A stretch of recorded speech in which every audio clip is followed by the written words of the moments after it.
There's something incredibly cathartic in comprehending the way Episode 7 of To Be Hero X was written, both from a narrative and thematic standpoint. Not only does it serve as a means of further elaborating on the tragic origins of the Easel identity, but it also imbues a kind of emotional depth that can't be considered as one-dimensional. From the reveals to the stakes of Yang's descent into vengeance, there are various thematic variables at play, ultimately culminating into 7 minutes of pure unfiltered emotions, taking the form of a duel between an emotionally unstable person who remains unaware of the bigger picture and his former idol who not only saved him as a child, but was also wrongfully framed by the masses into something he wasn't. Above all, he embodied that of an actual hero who wasn't in the business for status, glory, or fame, wasn't exactly jealous or bothered by Yang's potential to replace his name, or hindered by the societal damages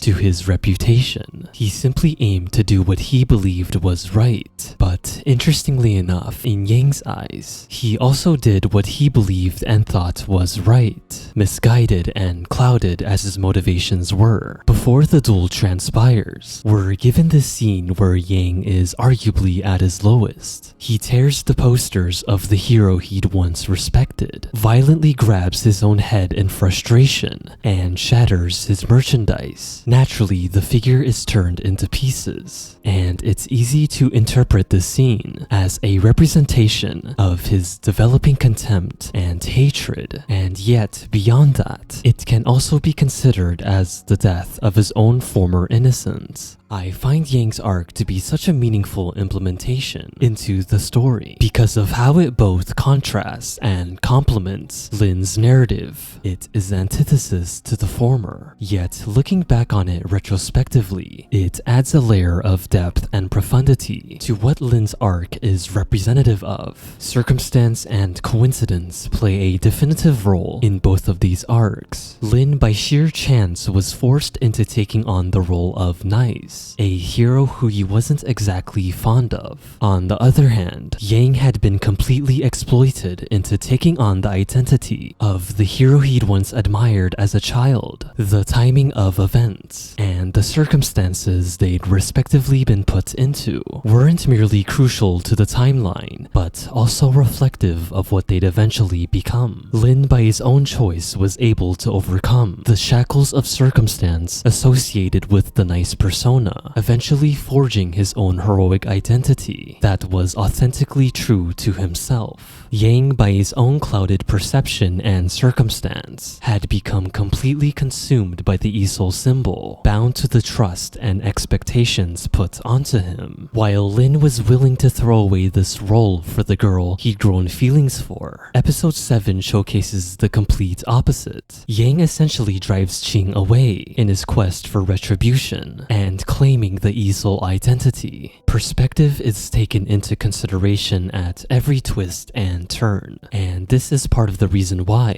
the culmination of Yang's arc hits so different. Beyond the reveals and whether or not you would have expected them, each fragment of detail paints such a deep picture that incentivizes you to really reflect on the events and sequences. One of the more obvious details can be viewed in the episode's title labeled as 3 Seats, alluding to Xian's concert which takes place during the fight, where in another reality, Yang and his friends could have enjoyed themselves and their youth in those seats. But instead, Qing is grieving alone inside the venue. Shang is now but a memory, while Yang is seemingly illustrated as this tragic hero who seeks revenge. What transpires next is simply the unveiling of his pent-up emotions against original Easel's efforts to defend himself. Production-wise, each swing and blow carries a kind of weight that is emotionally charged, coupled with impact frames and rotating camera switches that truly capture the stakes of this fight. Though what I admire the most is how all these flashy colors aren't just eye candy for the viewer to feast on. There's so many small details to appreciate even before the fight begins. There's a change in animation that is utilized utilized as a tone setter, and if you hear more closely, the transition is caused by a snap of a finger, regardless of whether or not this alludes to X's presence, or if it is simply a meta-stylistic choice. It undeniably succeeds in imbuing immersion and a sense of atmosphere. The lyrics of Xian's songs also provide characterization to Yang's struggles. For example, she mentions lines such as, "Holding back tears because I swore I'll never cry.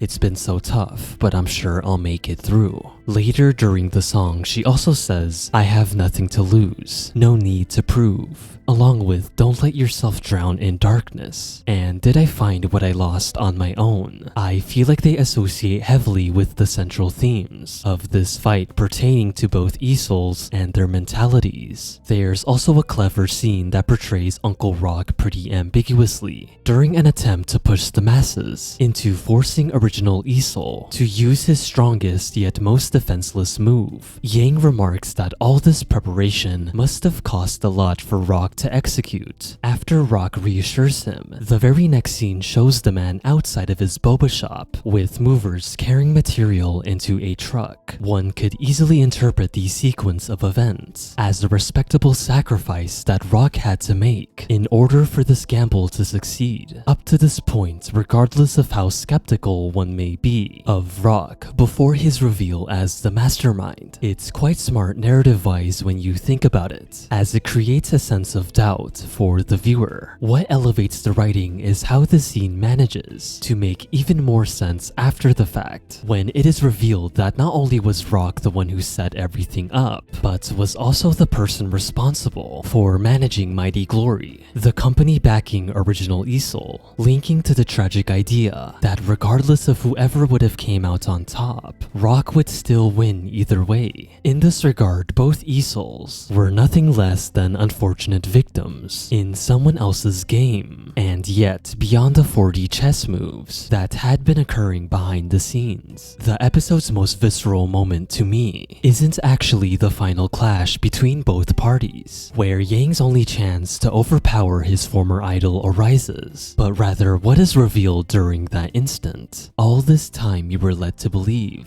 that Yang had become this unfortunate, misguided person who had failed to protect his friend from death, riddled by revenge. But the truth is, despite having the ability to perhaps change that tragic outcome, he himself had allowed this reality to come into fruition. Somewhere deep in his psyche, hearing the girl whom he had feelings for shout his friend's name in his last moments would eventually reveal his true colors. And looking back on that instant, he says to himself, "Mo tamera wa nai," or "I won't hesitate anymore." This line and sequence in general doesn't only serve as a full circle moment, but it also completely transforms the way we view Yang. Now he isn't exactly this tragic victimized hero seeking justice for his fallen friend, but through a different lens, a deeply insecure person with his own internalized struggles, eventually to the breaking point where he would give into his insecurities, and thus carrying the guilt and weight of this sin. Even narratively, this moment answers the plot hole surrounding Yang's inability to stop the perpetrator from doing the deed. In the end, it wasn't his inability, but rather a choice he'd made. More than exacting revenge and releasing these bottled emotions, this duel is also an ultimatum for Yang to himself, to never make the same mistake again,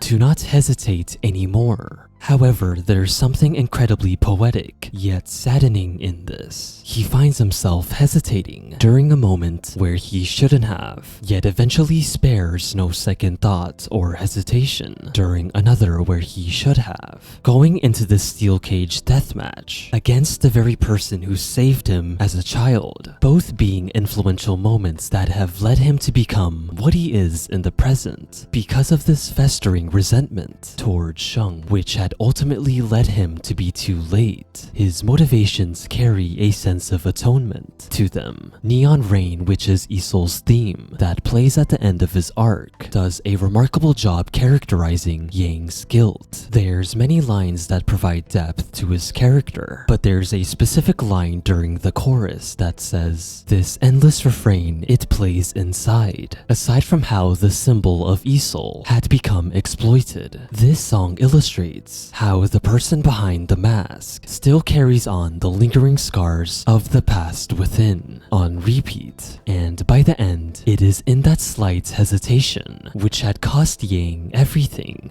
At the time of writing this video, 24 episodes have been released in total, and it's quite hard not to feel cautiously enthusiastic about what the future holds in regard to this story. We're not merely seeing godlike heroes with unique identities clash against or with one another. We are directly viewing a methodically crafted anthology of people's stories merging together and interacting in unpredictable ways to further create a compelling, nuanced timeline where the stakes have only been growing higher by the episode.